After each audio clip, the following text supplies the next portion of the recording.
Hello everyone, welcome to our channel University of Political Science. Today I discusses about the folk and its law. The period of the Church Fathers, extending down to the 6th or 7th century, still belongs to antiquity. Despite the vast changes social, economic, and political which occurred in the first 6 Christian centuries, Seneca and St. Gregory were still both Romans. Both men lived within the circle of Roman political ideas. For both the empire was the only significant political entity. Both agreed substantially in their main conceptions of state and of law. Even the rise of the church into an autonomous social institution, and even the necessity which in Gregory's time forced it to step into the place left vacant by the fall of the empire, had not as yet been sufficient to break the continuity of the ancient world.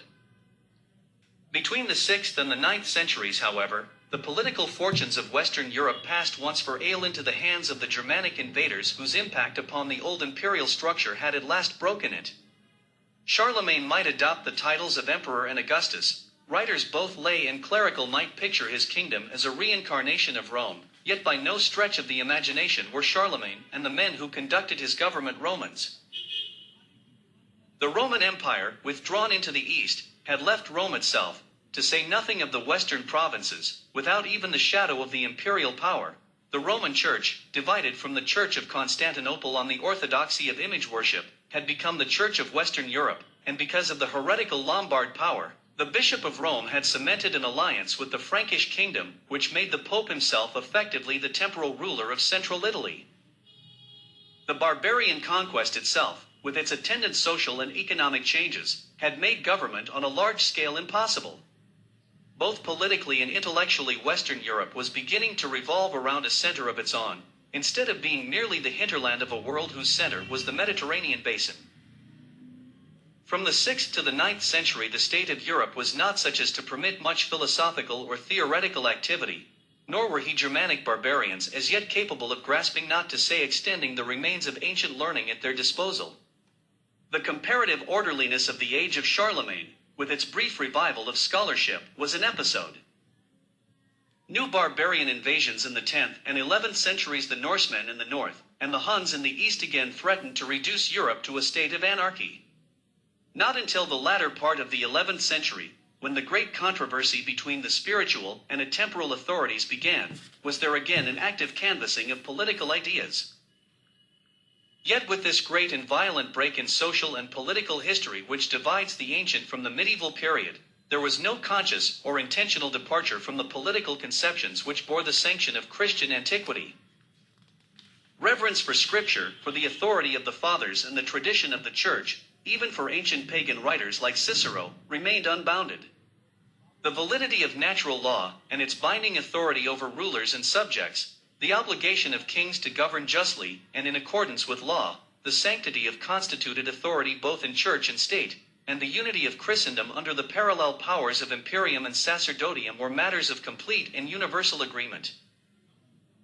Nevertheless, allowance must be made for the appearance in the early Middle Ages of ideas about law and government which had none existed in antiquity, and which yet, by their gradual incorporation into common modes of thought, had an important influence upon the political philosophy of Western Europe. Some of these ideas may have been in some peculiar sense Germanic, at least they belong to the Germanic peoples. But it is not necessary to adopt the myth that Germanic thought had an aura of its own. The ideas of the Germanic peoples about law were broadly similar to those of other barbarous peoples, with a tribal organization and a semi-nomadic habit of life.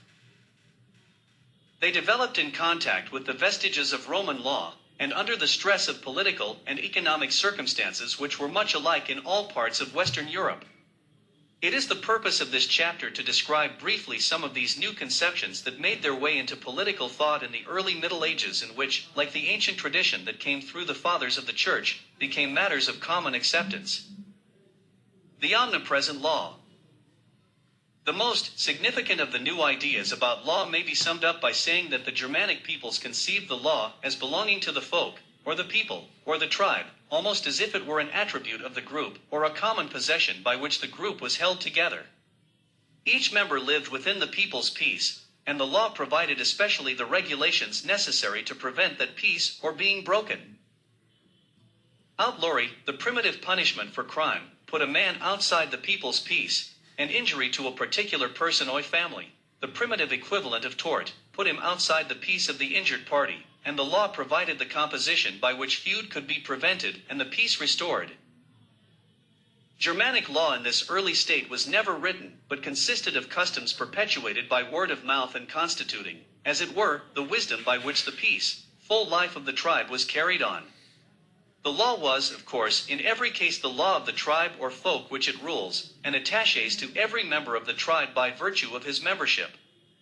This was a natural consequence of the fact that the people to whom the law belonged were as yet but lightly attached to the soil, a nomadic habit of life being not far in the past and agriculture being as yet of comparatively minor importance. Thus it happened that the barbarian peoples who made their way into the Roman Empire brought their law with them, and it remained the personal possession of each member, even though he might settle down among persons governed by Roman law. This is the state of affairs which existed when the Germanic laws were first committed to writing, in Latin and not in the Germanic tongues, between the 6th and the 8th centuries. Such barbarian codes were formulated in the kingdoms of the Ostrogoths, the Lombards, the Burgundians, the Visigoths, and for various branches of the Franks, and contain not only an attempt to reduce Germanic custom to writing for their Germanic inhabitants, but frequently a formulation of Roman law for the Roman habitats. Between Romans some remnant of Roman law was still administered. Between persons of Germanic origin the appropriate form of Germanic law was still binding. In the course of time, since in many localities there were frequent conflicts of law, elaborate rules were developed for dealing with eases in which the parties were of different laws, much as modern law includes rules for dealing with transactions that in one way or another involve the law of several states. The idea that law is an incident to membership in a folk or a tribe persisted long after the folk had ceased to be a united group distinct from other groups and occupying a place of its own. As the amalgamation of Roman and Germanic peoples progressed, however, this conception that law is a personal attribute gradually gave way to the conception that law follows the locality or the territory. The advantages of the latter conception for orderly and unified administration are obvious, and the speed with which the idea gained ground probably depended upon the success of the kings in gathering administration into their own hands. Relatively early, about the middle of the 7th century, there was a code of common law for half Roman and Gothic subjects of the Visigothic kingdom in Spain.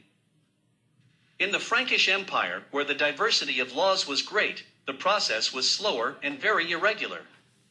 The king's law was always territorial, though not always uniform for the whole territory, and no doubt, on the whole, it was better law than the older, personal, folk law, and also better administered. By the beginning of the 9th century the punishment of crimes by the law of the locality where they were committed had begun, in some parts of the Frankish Empire, to displace the personal law. In some divisions of the law in which the Church was especially interested, such for instance as that of marriage, the influence of the Church also was against the diversity of laws. The processes by which the change took place are often impossible to trace, but in the course of time law was transformed, as it always tends to be in a settled community, into local custom, the principle of its applicability being territorial rather than tribal. Such local custom, however, was not identical with the king's law, or with common law for a whole kingdom. The diversity of law, and especially of private law, persisted more or less everywhere, depending again upon the king's success in extending the jurisdiction of his own courts. In France, for example, private law remained largely local until after the Revolution, though the administrative law had long been unified. In England, on the other hand, largely by reason of the greater strength of the Norman kings, the law had become substantially common by the end of the 12th century. Throughout the changes which transformed law from tribal practice to personal attribute, and from the latter to local